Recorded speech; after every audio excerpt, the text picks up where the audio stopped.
Hi എല്ലാവർക്കും പുതിയ വീഡിയോയിലേക്ക് സ്വാഗതം. അപ്പോൾ ഇന്നത്തെ നമ്മളെ വർക്ക് പറഞ്ഞാൽ മാരുതി ബ്രസ ഡീസലാണ്. ഈജർ ക്ലീനിങ് മാനിഫോൾഡ് ക്ലീനിങ് കേട്ടോ. കസ്റ്റമർക്ക് ചെറിയൊരു മൈലേജ് ഷോട്ട് കാര്യങ്ങളൊക്കെ പറഞ്ഞായിരുന്നു. അപ്പോൾ ഏകദേശം ഒരു 70,000 കിലോമീറ്റർ കഴിഞ്ഞിട്ടുണ്ട് വണ്ടി കഴിഞ്ഞിട്ട്. അപ്പോൾ എന്തായാലും ഈജർ മാനിഫോൾഡ് ക്ലീൻ ആക്കാനുള്ള ടൈം ആയിട്ടുണ്ട്. അപ്പോൾ ഞാൻ ഈ പൈപ്പ് അയച്ചിട്ട് അതിൻ്റെ മൗത്ത് കാണിച്ചു കേട്ടോ, എത്രത്തോളം ബ്ലോക്ക് ഉണ്ടെന്ന്.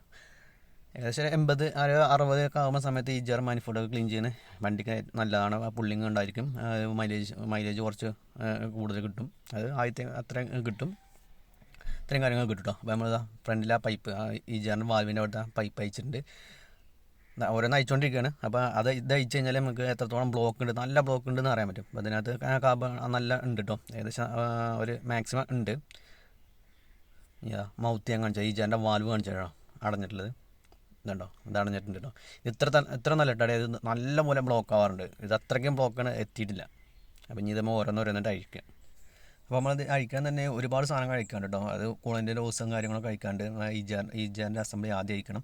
അതിനുശേഷം മാനിഫോൾഡും കാര്യങ്ങളൊക്കെ അഴിക്കാൻ പറ്റും. ചിലത് പെടാറുണ്ട് കേട്ടോ, ആ ബോൾട്ട് ചിലത് പൊട്ടാറുണ്ട്, നല്ല ടൈറ്റ് ഉണ്ടെങ്കിൽ പൊട്ടും. അങ്ങനെ കുറച്ച് പണിയുണ്ട് ഇതിൻ്റെ മുകളിൽ ഇത് അഴിക്കണം എന്നുണ്ടായിരുന്നു കേട്ടോ. അപ്പോൾ ഇതിൽ ഹീറ്ററിൻ്റെ ഓസും കാര്യങ്ങളൊക്കെ അഴിച്ചിട്ടുണ്ട്.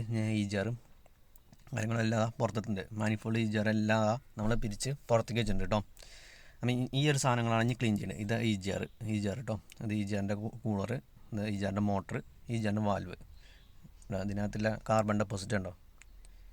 ഇനി ഇതൊക്കെ ക്ലീൻ ചെയ്യണം. ആ ഡീസലിട്ടിട്ട് നല്ലപോലെ കുത്തി ക്ലീൻ ചെയ്യണം. ഈ മാനിഫോൾഡൊക്കെ നല്ല അകത്ത് നല്ല കാർബൺ ഡെപ്പോസിറ്റ് ഉണ്ടോ, ഇതൊക്കെ ഇനി ഡീസലിൽ ഒഴിച്ച് ക്ലീൻ ചെയ്തിട്ട് നല്ല പക്കയാക്കി എടുക്കാണ്ട്.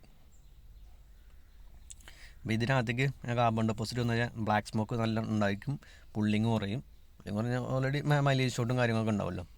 അപ്പോൾ ഇതിനകത്ത് കിട്ടിയില്ല കാർബൺ ഡെപ്പോസിറ്റ് ഉണ്ടോ, ഇത് മുമ്പ് ക്ലീൻ ചെയ്ത് ഞാൻ ക്ലീൻ ചെയ്ത് റെഡിയാക്കി വെച്ചിട്ടുണ്ട്. എല്ലാം നല്ല വെള്ളമടിച്ച് നല്ല ക്ലീനാക്കി റെഡിയാക്കി വെച്ചിട്ടുണ്ടെങ്കിൽ എല്ലാം കെട്ടിപ്പൂട്ടി നേരെ തിരിച്ച് ഫിറ്റ് ചെയ്യണം.